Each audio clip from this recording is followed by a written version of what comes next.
Hello learners, welcome once again to commerce वाला भैया YouTube platform. Commerce वाला भैया यूट्यूब प्लेटफॉर्म में आपका फिर से एक बार स्वागत करता हूं। तो कैसे हैं आप सब? उम्मीद करते हैं आप सब अच्छे होंगे, आपकी पढ़ाई काफी अच्छे से चल रही होगी। आज की इस क्लास में हम लोग बिल्स ऑफ एक्सचेंज को ही आगे बढ़ाते हुए चलेंगे, जहां पे आज हम लोग डिस्काउंटिंग कैसे होता है, डिस्काउंटिंग होता क्या है, इसको करवा करते कैसे हैं, एंट्री कैसे करते हैं, इन सारे चीजों के बारे में बात करेंगे और कॉन्सेप्चुअल क्लैरिटी के साथ क्वेश्चंस को भी सॉल्व करेंगे। चलिए आते हैं अपने क्लास के पीडीएफ पे। चलिए एक बार फिर से आपका स्वागत करते हैं कॉमर्स वाला भैया बाई एनडब्ल्यूबी में। अगर आप इस चैनल में नए हैं तो अभी इस चैनल को सब्सक्राइब कर लीजिए, बेल आइकन प्रेस कर लीजिए नोटिफिकेशन टाइम से मिलने के लिए। और हमारा जो टेलीग्राम चैनल है कॉमर्स वाला भैया बाई एनडब्ल्यूबी करके, उसको भी आप ज्वाइन कर लीजिए। तो आज की क्लास का जो भी नोट्स होगा वो आपको नेक्स्ट डे के बेसिस पे मिल जाया करेगा। ठीक है, चलिए आज का हमारा होगा लेक्चर नंबर 44, जहां पे हम लोग बात करेंगे। पहले दिन का केस में हम लोगों ने बात करा था, क्या बात किया था वहां पे, ड्रॉवर और ड्रॉई के पॉइंट ऑफ व्यू से जो हम लोग बिल को रिटेन्ड करके अपने पास रखते थे, मतलब कि अपने पास रखते थे, और मैच्योरिटी डेट में हम लोग क्या करते थे, उसका जो भी पैसा होता था उससे हम लोग ड्रॉई से ले लेते थे। ठीक है, लेकिन आज थोड़ा सा करेंगे यहाँ पे केस नंबर 2।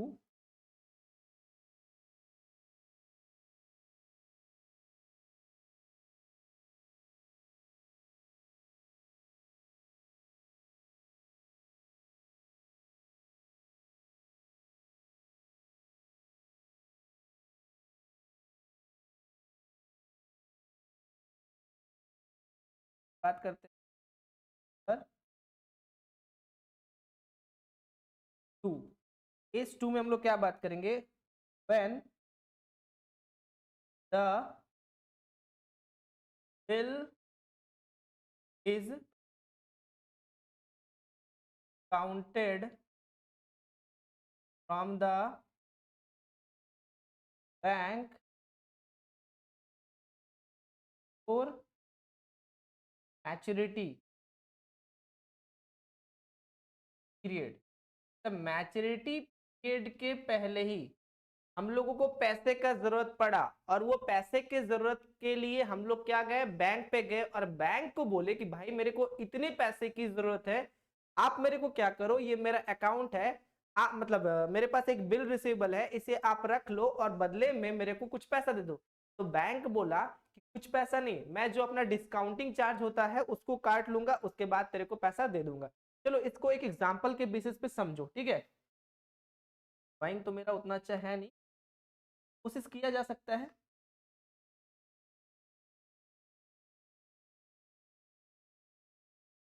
चलिए ये जो आपको दिख रहा है, बड़ी नहीं, मतलब ये आपका महल ही है। आपका और हमारा महल नहीं, एक्चुअली हमारा बैंक। आप बोलोगे कैसा बैंक, तो हम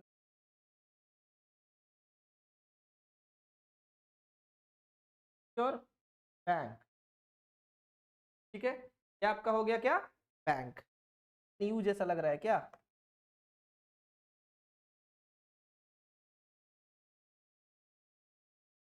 ठीक है, ये हो गया आपका बैंक। ये हो गए आप। आप मतलब कौन, सेलर। और ये हो गया जो आपका प्रोडक्ट को परचेज किया है, प्रोडक्ट परचेज करके खुश हो गया है, आपका बायर। ठीक ना? अगर हम लोग बात करें तो ये हो गया आपका ड्रॉवर ऑफ एक्सचेंज के अकॉर्डिंग, और ये हो गया आपका ओई। ठीक है, बायर ने परचेज करा सामान को, परचेस्ड गुड्स ऑफ ₹20,000। ठीक है, तो सेलर बोला भाई लाओ पैसा लाओ। सेलर बोला कि seller ask for a money, ask for a money. तो बायर बोलता है भाई मेरे पास अभी तो पैसा नहीं है। तो सेलर अब क्या किया, बायर मतलब ड्रॉई के नाम पे एक बिल ऑफ एक्सचेंज बना दिया, एक बिल ऑफ एक्सचेंज बना दिया। ठीक है, बिल ऑफ एक्सचेंज बनाने के बाद अब बोला कि उसमें डेट ऑफ मैच्योरिटी दिया होगा, उसमें क्या क्या दिया होगा, मैच्योरिटी डेट दिया होगा। 3 मंथ्स के बाद, 2 मंथ्स के बाद, 20 डेज के बाद, जो भी, ठीक है। तो इस डेट तक वो बोला कि मैं 3 महीने के बाद आपको पैसा दे दूंगा। तो 3 महीने के बाद ग्रेस पीरियड ऐड करने के बाद अब आप जाओगे उसके पास, बोलेगे भाई लो बिल ले अपना और पैसा दे मेरे को। तो वो बोला कि ठीक है दे दूंगा। ये केस तो आप पढ़ रखे हो, लेकिन यहाँ पे थोड़ा सा चेंज होगा। अब यहाँ पे आपको दिख रहा होगा एक नया चीज, वो है आपको बैंक। ठीक है, ये है आपका क्या, ये है सर मेरा बैंक। तो जो ड्रॉवर था ना, मतलब जो सेलर था, उसको पहले ही पैसे की जरूरत पड़ गई। तो अब ड्रॉवर बेचारा मुंह लटकाए हुए गया बैंक के पास। बैंक वाला इसका निकला फ्रेंड, बोला देखना मेरे को पैसे का जरूरत है, और जो मेरा जो बायर है वो अभी तक मेरे को पैसा नहीं दिया है। तो सेलर बोला कि अब मैं क्या करूं, मुझे समझ नहीं आ रहा, मेरे को रॉ मटेरियल्स वगैरह खरीदना है, काफी दिक्कत हो रही है, day to day business affect हो रहा है मेरा। तो यहाँ पे बैंक वाला उसका दोस्त था, लेकिन वो उसको बोला कि जो बैंक है ना, ये बैंक एक बहुत ऐसा जगह है जहां से तुमको बहुत बेनिफिट हो सकता है। बोला लोन वोन भाई मेरे को नहीं चाहिए। बोला अरे लोन लेने का क्या बात है, तू उसके नाम पे जो बिल बनाया था ना, और वो बिल जो एक्सेप्ट किया था, वो बिल ला के मेरे को दे। ठीक है, ठीक है, बिल ला के दे दिया। अब ये सोचा भाई वो तो मेरा दोस्त है, मेरे को कुछ पैसा दे देगा। अब वो क्या किया, लीगली तरीके से बिल को रख लिया। अब बोला कि 20,000 का बिल में से तुमको मैं दूंगा कितना, मैं दूंगा 19,000। बैंक ने उसको क्या बोला कि मैं तेरे को दूंगा 19,000। अब ये जो सेलर था बोला कि चल भाई जो भी मिल रहा है ला दे। लेकिन 1,000 रुपया कहाँ गया, 1,000 रुपया जो बचा वो बैंक बोला कि पैसा मैं अपने पास से थोड़ी दे रहा हूं, दे रहा है कौन तुमको, बैंक। तो बदले में बैंक क्या लेगी, बैंक क्या लेगी, बैंक चार्जेस जोड़ेगी। मतलब कि बैंक समझ लो आपसे इंटरेस्ट जोड़ रही है। उस इंटरेस्ट का नाम क्या देते हैं, क्या बोलते हैं उसको, डिस्काउंटिंग। मतलब जब भी आप बिल को मैच्योरिटी पीरियड से पहले बैंक में जाकर के पैसा लोगे, तो उसको हम लोग क्या बोलते हैं, डिस्काउंटिंग ऑफ, क्या क्या बोलते हैं, डिस्काउंटिंग ऑफ। चलो इस पे एक नोट लिखवाता हूं। मतलब कि एक चीज देख रहे हो कि टाइम से पहले मेरे को पैसा भी मिल गया। अब बैंक क्या करेगा, बैंक किससे वसूल करेगा पैसा, बैंक बायर के पास जाएगा। तो मतलब कि जो के फ्रेंड से जो सामान खरीदा था वो उसके पास गया, बायर के पास, यहाँ पे। अब डेट मैच्योरिटी डेट पूरा होने के बाद बोला भाई ड्यू डेट के दिन पैसा दे दें। अब यहाँ बायर उसको पैसा। तो इस तरीके से कहानी टोटल चलता है। ठीक है, तो ये है हमारा, समझ लो कि बेसिक अगर कॉन्सेप्ट बोले केस नंबर 2 का तो ये है। तो इसमें अगर आप लिखना चाहते हो तो लिख सकते हो, अदरवाइज फिर अगर बोलोगे तो डायरेक्ट क्वेश्चन के साथ बताते हैं। चलिए क्वेश्चन के साथ बनाते हैं। ठीक है, चलो एक क्वेश्चन, मतलब एक नॉर्मली क्वेश्चन लिखते हैं।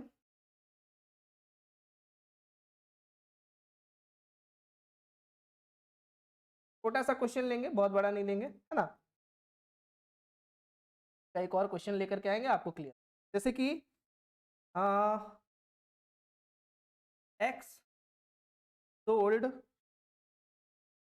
गुड्स टू वाई, ठीक है, फॉर रुपीज, भाई ऊपर वाला ही क्वेश्चन लेते हैं, 20,000, है ना, on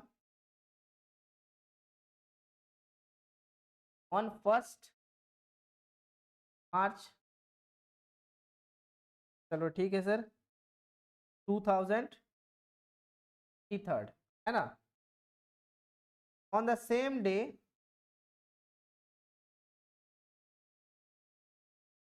Y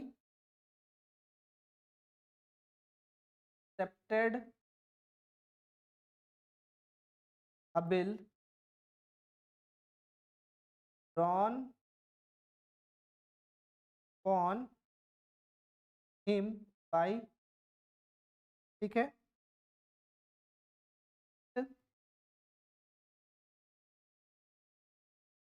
2 months for these 1,000, x counted the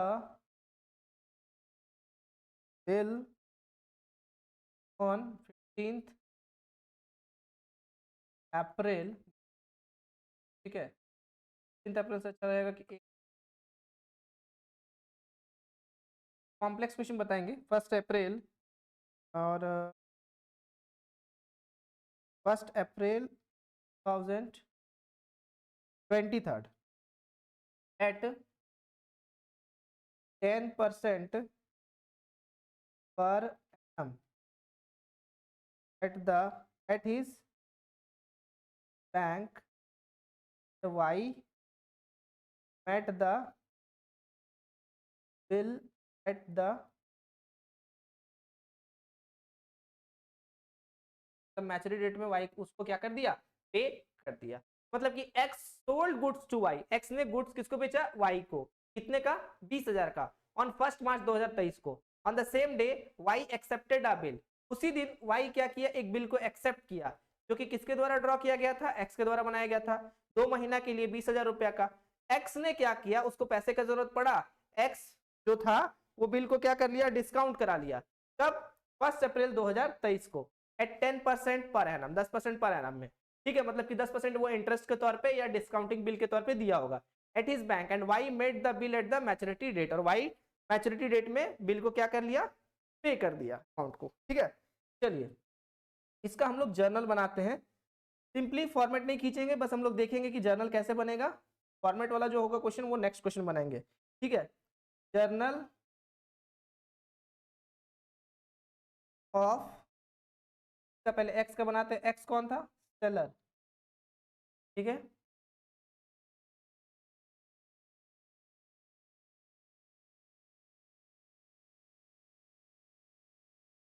format से डायरेक्टली बना, ठीक है। यहाँ पे हम लोग क्या करते हैं, जर्नल ऑफ एक्स, सेलर के पॉइंट ऑफ व्यू से देखते हैं। तो सेलर यहाँ पे क्या किया, 2023 में कब बेचा था सर, 1 मार्च को बेचा था, यहाँ पे लिखोगे 1 मार्च, है ना, डेट का तो बहुत खेला आपको पता है। तो यहाँ पे बेचा किसका था, वाई को, Y's account D R to sales account, कितने का सामान था सर, 20,000 का सामान, वेरी गुड, ठीक, being goods sold to Y, ठीक है, लिख लोगे। नेक्स्ट जो आपका था यहाँ पे, नेक्स्ट क्या बोला है कि, क्या बोला है, 1 अप्रैल 2023 एट पर एनम। हाँ अब देखो ध्यान से, 1 मार्च को नहीं था, 1 अप्रैल को बिल को डिस्काउंट कराया था, ठीक है, बिल को डिस्काउंट कब कराया था, 1 अप्रैल को, लेकिन बिल तो इसी दिन बना दिया था। चलो 1 अप्रैल मार्च, 1 मार्च को क्या किया, वाई बिल बना दिया, किसके नाम पे, एक्स बिल बना दिया वाई के नाम। यहाँ पे बिल जो भेजा था उसको ये रिसीव कर रहा है, bills payable account debit to, किससे रिसीव कर रहा है, टू वाइज अकाउंट, कितने का सर, बिल तो 20,000 का ना रिसीव करेगा, ठीक है। अब ध्यान देंगे, इसको पैसे का जरूरत पड़ा, किसको सर, एक्स को पैसे का जरूरत पड़ा, और 1 अप्रैल को ये बैंक के पास गया, क्या, अपने इसको डिस्काउंट कराने।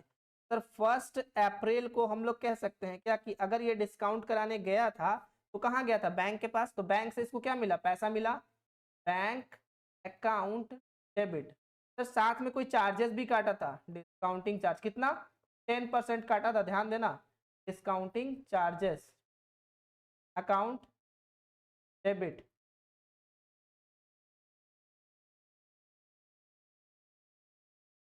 टू क्या, bills receivable account.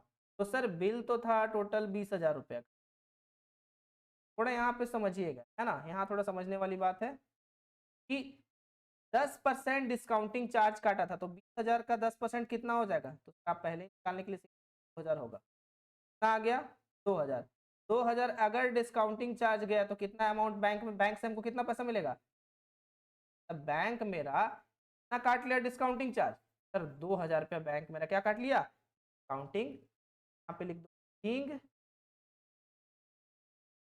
Discounted of bill from bank at rate 10%, ठीक है। ये हो गया हमारा सेलर के पॉइंट ऑफ व्यू से, किसके पॉइंट ऑफ व्यू से, सेलर के पॉइंट ऑफ व्यू से। अब जरा हम लोग किसके पॉइंट ऑफ व्यू से बनाएंगे, बायर के पॉइंट ऑफ व्यू से। एक चीज आपने नोटिस किया कि यहाँ पे सर मैच्योरिटी का कोई एंट्री नहीं हुआ। क्यों नहीं हुआ मैच्योरिटी का एंट्री? सेलर को क्या मैच्योरिटी डेट से यहाँ पे कोई मतलब है? सेलर को भाई पैसा तो मिल गया बैंक से, तो बैंक से मिल गया तो कहानी खत्म हो गया। लेकिन क्या बायर मैच्योरिटी डेट में जाएगा? बिल्कुल जाएगा, क्योंकि बायर मैच्योरिटी डेट में बैंक को पे कर रहा है और इसको डिस्काउंटिंग से कोई मतलब नहीं। ठीक है, जिसके पास बिल है, बिल जिसके थ्रू रिप्रेजेंट होगा उसको ये पे कर देगा।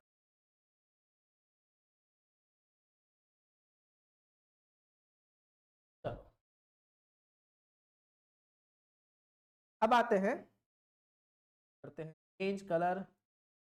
हाँ, journalise the books of Y. Y कौन था आपका? वाई बच्चे आपका था बायर। ठीक है, तो यहाँ पे भी फॉर्मेट नहीं खींचते, बस सिंपली हम लोग ड्रॉ कर देते हैं। देखो यहाँ पे 2023 बायर जब परचेज किया था 1 मार्च को, तो इसका एंट्री क्या करेंगे? Purchases account TR2। बोलिए क्या किससे खरीदा था? X account. कितने का? सर 20,000 का सामान। ठीक है, बीइंग गुड्स परचेज लिख। ठीक है, नेक्स्ट। अब 1 मार्च को ही इसके पास बिल आ गया था, तो बिल जब आ गया था तो ये बिल साइन करके किसको भेज दिया था? एक्स को भेज दिया था। तो एक्स अकाउंट डेबिट 2। अब इसको क्या करना था? पास से क्या गया था? Bills payable. कितने का?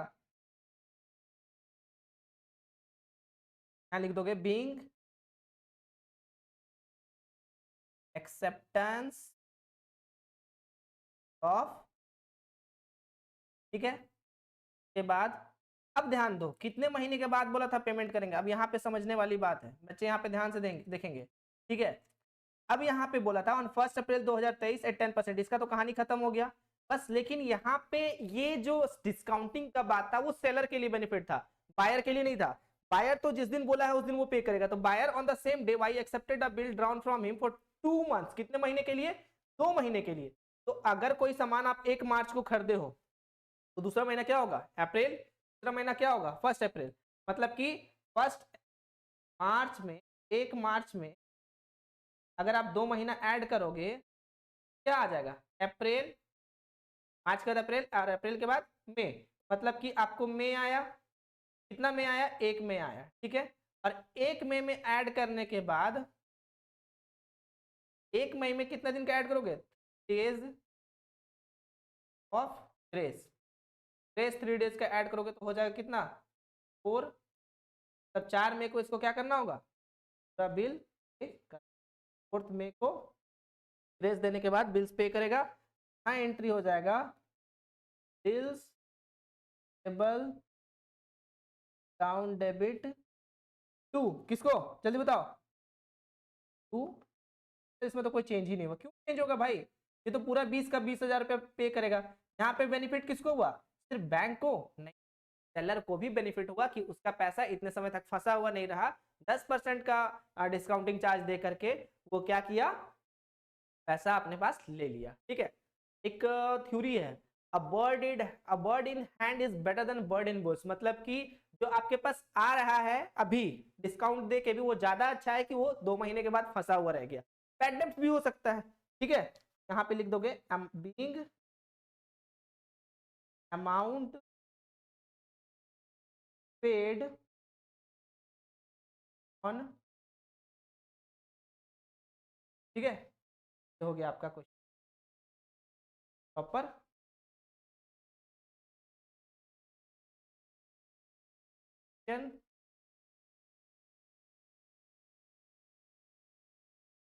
पर